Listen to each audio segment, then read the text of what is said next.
Sean todos bienvenidos a este primer episodio de Ruth, una historia de redención bajo el ministerio con toda la verdad. Estamos felices y agradecidos de poder estar hoy aquí compartiendo con ustedes todo lo que hemos aprendido durante un largo tiempo y poder aprender juntos la palabra de Dios. Es un gozo para nosotros y queremos también agradecerles por estar aquí viéndonos y aprendiendo junto a nosotras. Esperamos de todo corazón que puedan estar con nosotros, quedarse con nosotros durante toda esta serie. Y yo no voy a estar sola en este tiempo, sino que me acompañará mi amiga, mi hermana en Cristo y mi compañera de estudio, Mónica Huitrago de Oreja Arena. Bienvenida, Mónica, ¿cómo estás? Emily, un saludo caluroso a toda la familia en Cristo, y para mí también es un gozo estar al lado de mi amiga y hermana Chemily Hernández, y quiero dar gracias al Ministerio con todo a la verdad y al Señor por permitirme estar en este hermoso proyecto. Qué bueno, un gozo y un privilegio para nosotros. Y queríamos que ustedes también supieran por qué Ruth, por qué no otro libro, por qué elegimos el libro de Ruth. Bueno, Chemily, el libro de Ruth es un libro hermoso, y recientemente Chemily y yo tuvimos la oportunidad de participar de un estudio sistemático del libro de Ruth junto al ministerio del doctor Enoel Hernández y su esposa Damari Hernández. Ellos son un ministerio muy hermoso que constantemente está formando a hombres y mujeres en la palabra de Dios, y a quienes les enviamos un caluroso saludo en este momento. Y por eso hoy estamos acá para compartirlos con todos ustedes. Así es, Mónica. Y es algo muy interesante que nos enseña este libro, es que nada de lo que nos pase en nuestras vidas es casualidad. Este libro nos muestra realmente la providencia de Dios. Así es, y estaremos viendo temas como la fidelidad de Dios, la fidelidad en personas comunes como usted y como yo. Estaremos hablando también sobre la bondad, la integridad, la protección, la redención, la bendición y la maldición frente a la obediencia o la desobediencia. Además, en este libro vemos claramente el amor apasionado de Dios por su pueblo, su plan redentor y figuras importantes que veremos que nos llevarán en esa línea generacional que apuntan a nuestro Salvador, a Jesús mismo. Así es, y no solo estaremos hablando de Ruth, sino que estaremos hablando de otros personajes claves en esta historia. Por todo esto y por muchas maravillas más que vamos a encontrar en este libro, sabemos que será un tiempo de bendición, de edificación, no solamente para nosotras revivir todo lo que aprendimos, sino también para ustedes. Así que no esperemos más y comencemos.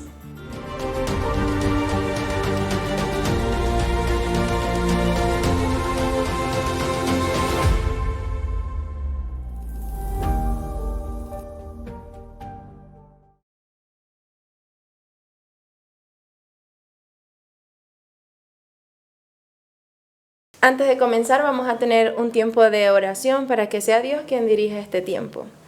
Señor y Padre amado, te damos gracias, te damos la gloria. Tú eres el Dios grande, el Dios misericordioso y, como hemos descubierto en este libro, un Dios amoroso que vino a salvar a su pueblo escogido.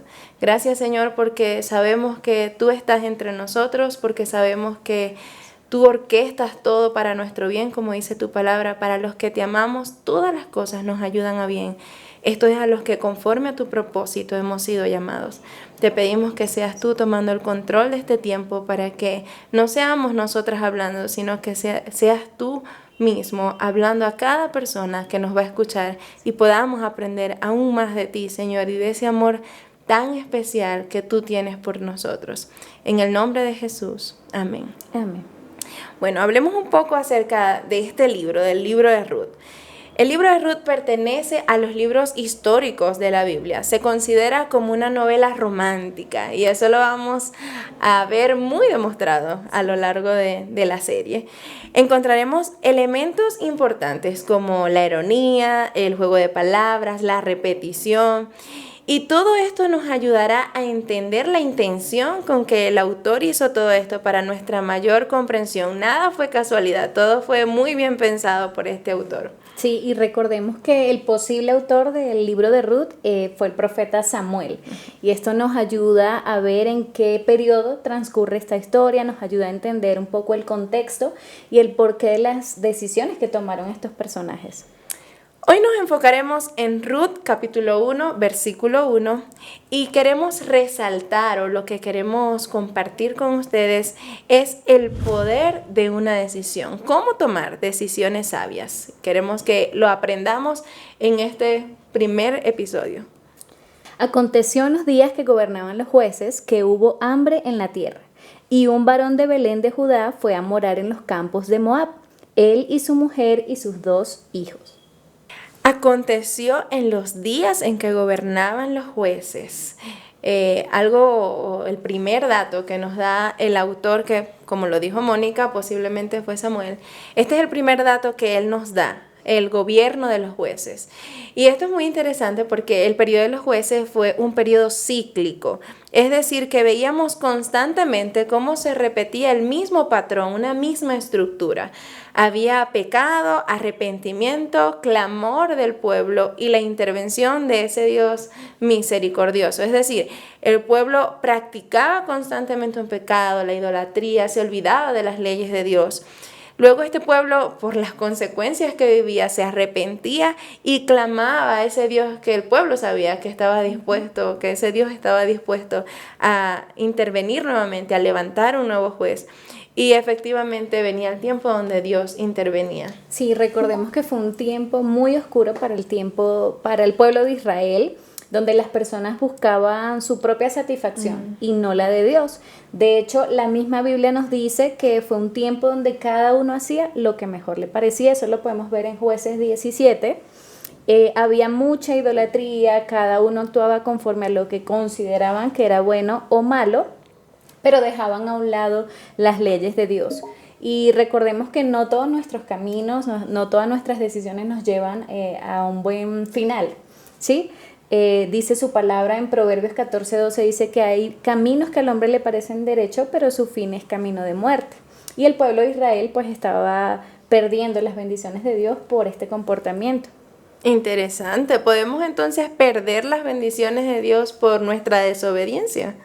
Sí, es evidente que nuestras decisiones pueden traer buenas consecuencias o malas consecuencias, y eso lo vemos a lo largo de la Biblia, a lo largo de nuestras vidas, y muchas veces le echamos la culpa a Dios, le echamos la culpa a otra persona, pero no nos damos cuenta que fue por nuestras malas decisiones.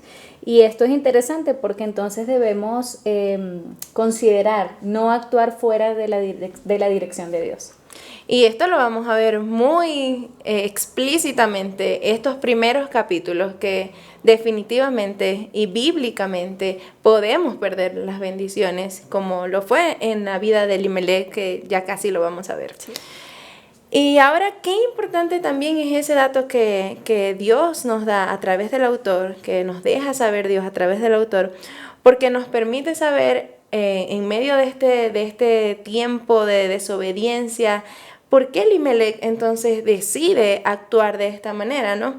Aún estando fuera de la voluntad de Dios, que lo vamos a desarrollar ahorita, estando fuera de los parámetros de Dios, ¿por qué Elimelech decide entonces hacer esto? Y como lo acabamos de decir, eran tiempos donde cada uno hacía lo que bien le parecía, cada uno actuaba conforme a lo que cada persona creía que era bueno o que era malo.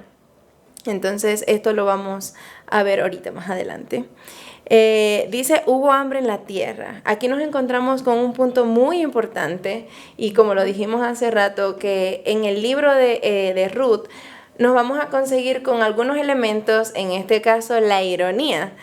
Elimelech, su familia vivía en Belén, que en hebreo se traduce como casa de pan. Y quiere decir entonces que no había pan en la casa de pan, que había escasez en la casa de pan.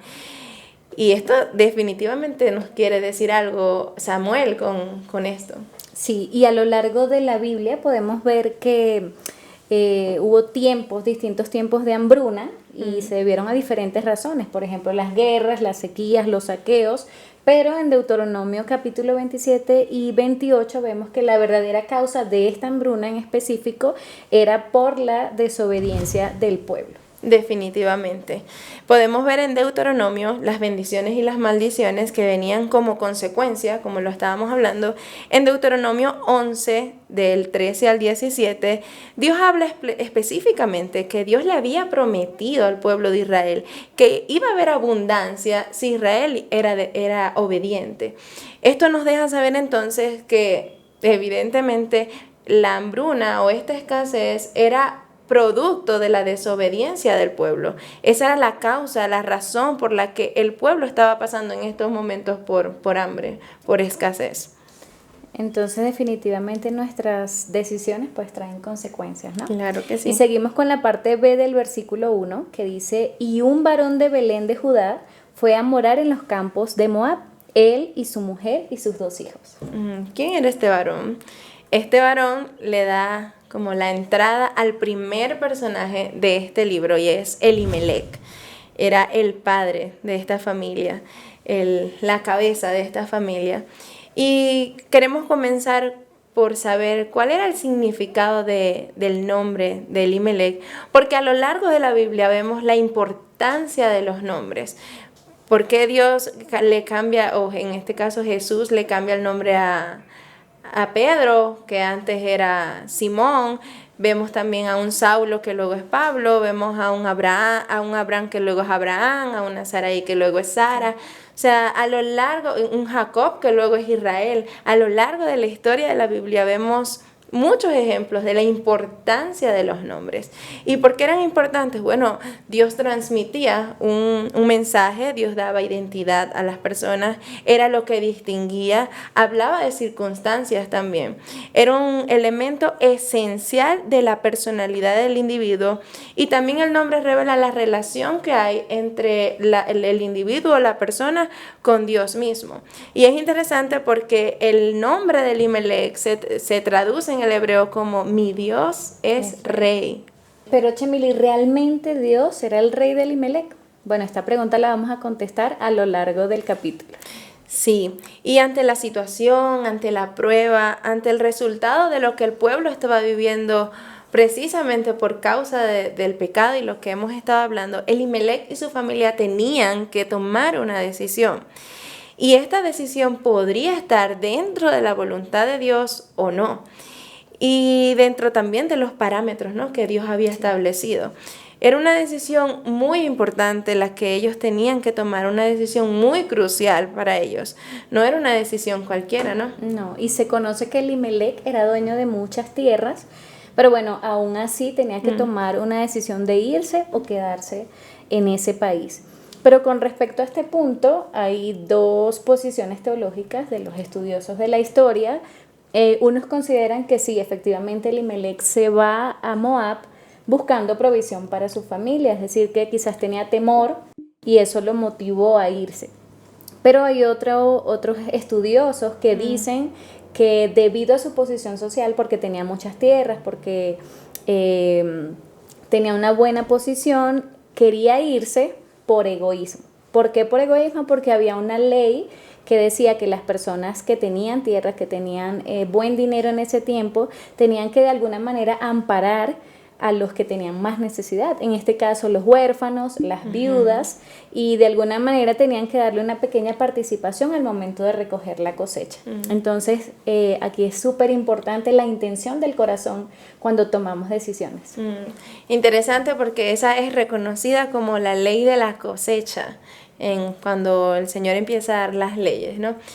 Y eso que dijiste también es muy importante para que lo tomemos en cuenta cada vez que vamos a tomar una decisión. ¿Qué es lo que está moviendo? ¿Qué es lo que está motivando nuestros corazones para tomar una decisión? Y eso es lo que nos puede llevar también a tomar una decisión sabia o a tomar una decisión errónea. En este caso, ante esas posiciones teológicas que Mónica acaba de hablar, una era por el egoísmo, la otra era porque tenía temor, tenía miedo. Y cada vez que nosotros tomamos una decisión, y aquí podemos hablar también del miedo, a veces el miedo nos lleva a hacer cosas o nos lleva a tomar decisiones que definitivamente pueden ser desastrosas para nuestras vidas. Y ahí situaciones en las que podemos decir, ajá, pero ¿qué hago? Porque si yo no hago esto, entonces podemos, no sé, en el caso de Elimelech, si yo no me voy, nos vamos a morir de hambre, pero si Dios era su rey, realmente Dios, dice la Biblia, no he visto justo desamparado ni su descendencia que mendigue pan.